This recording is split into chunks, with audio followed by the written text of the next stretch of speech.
गधा। कृष्णापुर नामक गांव में एक कपड़ों के व्यापारी रहता था। उसके पास एक गधा भी था।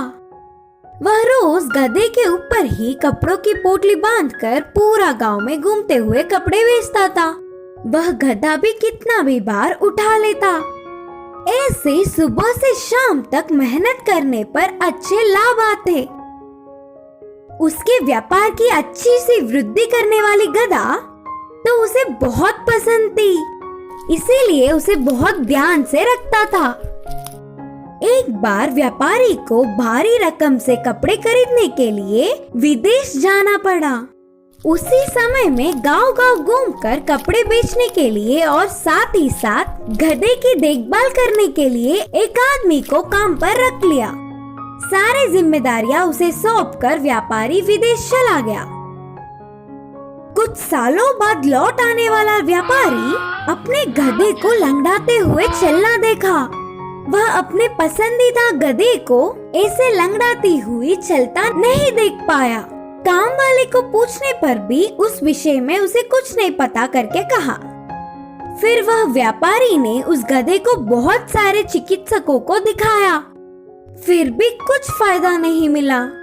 गधे को देखने वाला कोई भी वह क्यों ऐसे लंगड़ाती हुई चल रही है, इसका कारण नहीं बता पाया। ऐसे कुछ समय बीतने के बाद उस गांव में एक साधु आया। महाज्ञानी साधु उसकी गधा क्यों लंगड़ा रही है कारण बोलेंगे करके विश्वास करके उनके पास गधे के साथ गया।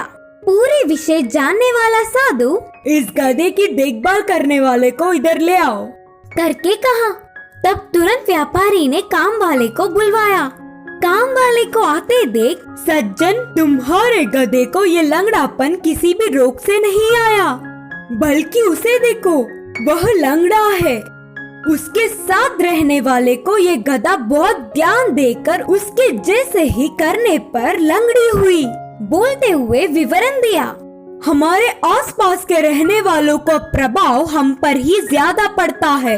अगर हमेशा के लिए उसकी लंगड़ापन को दूर करना है तो पहले उस काम वाले आदमी को बदलना होगा।